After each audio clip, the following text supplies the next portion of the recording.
Do I have your attention now? Aloha, ya hasil UCL udah beberapa klub dipastikan akan main di WL dan Barcelona kembali dibantai di kandangnya sendiri oleh Munchen. Dan kalau dilihat dari pemain yang turunkan, Xavi, dia memainkan De Jong, Busquets, Kessie dan Pedri sebagai gelandangnya. Nah, ini yang menarik.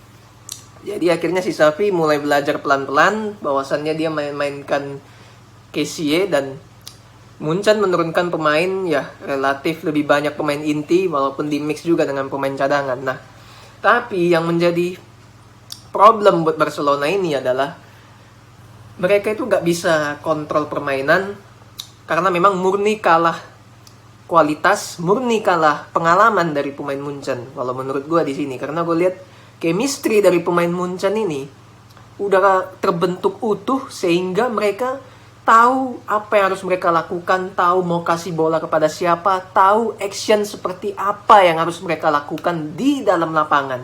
Satu-satu sentuhan sering sekali mereka lakukan dalam situasi jarak yang rapat. Ini yang menjadi kekuatan Munchen yang selama bertahun-tahun ini mereka terus menjadi kandidat terkuat untuk jadi penantang serius di Champions League. Dan terbukti mereka melakukan hal tersebut. Walaupun beberapa pemain juga ada dicadangkan, tapi it doesn't matter. Tim ini bertabur bintang, tim ini bisa bermain as a tim lebih bagus dari Barca. Dan di babak pertama jelas Munchen sangat efektif sehingga mereka bisa unggul. Peluang yang mereka ciptakan selama 90 menit ini sebenarnya nggak ada begitu banyak, tapi mereka bisa efektivitas murni karena kualitas yang mereka punya. Itu yang membuat Munchen bisa benar-benar kill the game dari Barcelona. Sementara Barca ya mereka nggak bisa bermain. Apalagi gol pertama itu salahnya Bellerin, definitely salahnya Bellerin.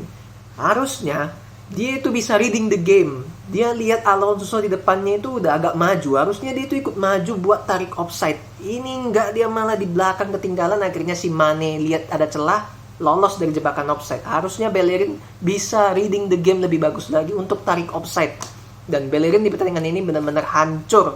Gak ada bagus-bagusnya sama sekali. Makanya dibuang Arteta. Gak ada alasan mempertahankan Bellerin di Arsenal. Dan Ansu Fati pun tidak pernah diberikan kesempatan sama Xavi. Padahal di babak kedua dia sempat masuk.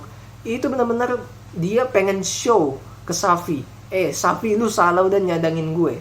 Dia melakukan beberapa kali skill lah, ngedribbling ke depan sendirian ya, walaupun sering gagal. Tapi kalau dari passing-passingnya itu kelihatan ini Ansu Fati dia punya visi. Di usianya masih muda, dia itu punya kreativitas dan bisa ingin membuktikan hal itu di Barca. Dan serangannya Barca itu jauh lebih variatif lah kalau ada Ansu Fati. Tapi ya Xavi gak mau pasang dia jadi starter, ya bingung juga apa maunya si Xavi. Hanya ngandelin Dembele doang. Dembele itu pun ya bermain biasa. Babak pertama dia sangat bekerja keras, babak kedua mulai menurun, akhirnya digantikan. Sementara Pedri tenggelam, Busquets tenggelam, Lewandowski gak dapat supply ya, karena lini tengahnya ini gak bisa handle situasi. Murni kalah kualitas dan kalah pengalaman dari pemain lawan. Dan lini belakang itu ya Ter Stegen kembali lagi ini harus mencari menggantinya ya. Dia gak bisa diharapin, sisi kanannya selalu jebol. Dan gol ketiga itu dianulir kembali lagi, beruntung, tapi akhirnya dapat gol 3-0 juga ya. Selamat datang UEL bagi Barcelona. Dan tentunya Xavi kalau sampai gak ada gelar sama sekali di musim ini, sampai Liga Spanyol pun gak dapat, ya gak ada alasan buat gak pecat dia, karena dia udah dikasih banyak budget, di samping banyak hutang yang harus dibayarkan, dia udah dapat pemain yang bertabur bintang, tapi dia gak bisa menyatukan tim ini. Ya gak ada alasan buat Xavi untuk tidak ditendang kalau dia tidak bisa memberikan gelar. Dan kalau dari pertandingan lain itu ada Liverpool yang membantai Ajax. Dan gue melihat Liverpool ini ya, dia si Klopp memang pengen balas dendam di Champions League. Klopp tahu kalau Liga udah sulit, makanya Champions League apapun yang terjadi dia harus bisa membantai. Tapi yang menjadi pusatnya adalah Ajax itu benar-benar menyulitkan Liverpool loh di babak pertama. Banyak sekali peluang emas yang dibuat Ajax. Definitely Ajax harusnya unggul minimal 1 gol di babak pertama. Tapi memang Ajax ini ya, pemainnya terlalu muda-muda semua, pengalamannya masih cetek. Gak ada insting killer di depan dari Ajax ini. Mereka makanya sampai di depan gawang Alisson udah jarak dekat masih kena tiang, bayangin aja.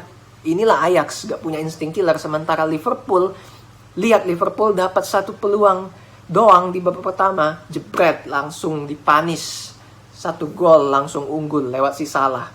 Nah, masuk di babak kedua, Liverpool langsung ngegas setelah di babak pertama mereka diacak-acak, diinjak-injak sama Ajax. Langsung dong Klopp gak terima, dia nampar pemainnya satu-satu, akhirnya bangun, akhirnya ngegas, unggul 2 gol, 3 gol, dan setelah selesai ya Ajax gak bisa ngapa-ngapain, pergantian-pergantian, tapi yang masuk pun pemain muda yang gak bisa membuat perbedaan ya. Liverpool layak menang dan lolos sebagai runner-up. Napoli jadi juara grup, dan ya ini hasil yang sangat harus diterima oleh Liverpool sendiri, karena memang di Liga mereka lagi susah dan mereka harus bisa revenge lah untuk tetap survive di kompetisi Eropa. Sementara di pertandingan lain itu gak kalah menariknya bahwa Spurs kontroversi terjadi di injury time. Mereka udah cetak gol di injury time tapi dianulir offside. Sekarang kalau dilihat dari replaynya itu ya, pada saat crossing diberikan kepada tiang kedua, itu pemainnya onside. Setelah diterima, dia mau nanduk bola itu, tapi bola itu kena dulu ke pemainnya Sporting. Memang Kane sudah berdiri pada posisi offside, tapi kan bola itu nggak ditanduk langsung ke arah si Kane, mantul dulu ke badannya pemain Sporting, langsunglah rebound di Kane, finishing dan gol, tapi dianulir sama wasitnya. Ini menjadi pertanyaan gue, bahwasannya apa dasarnya gitu loh. Dan setelah VAR dicek yang begitu cukup lama, tidak dikembalikan, dikasih tahu di mana bagian yang salah. Harusnya itu gol sah untuk Spurs. Gue bilang ini suatu kesalahan dari wasitnya VAR ya, gak jeli, ataupun dari wasit utamanya juga yang gak mau ngelihat langsung rekamannya ulang kembali. Dan ya, gue bilang Spurs dirugikan. Terus terang aja mereka harusnya dapat gol kemenangan itu. Tapi this is football, semua harus diterima ya. Inilah dia. Sementara satu pertandingan lagi yang menarik itu di mana Atletico dapat penalti tapi mereka gagal eksekusi. Ini yang lebih lawaknya lagi sih, ini sih 2-2 imbang lawan Leverkusen, dan akhirnya Atletico ikuti jejak Barcelona masuk Europa League. Dan ya konyol sih ini, it's stupid, actually very stupid for Atletico, karena jelas-jelas ini penalti udah keblok, oke lah, tapi rebound 2 kali sampai yang kedua kena mistar, terus yang ketiga keblok ya. Benar-benar apes sih, bisa dibilang ini Atletico benar-benar apes, dan memang sudah nasibnya masuk UEL ya. Say goodbye to the other side.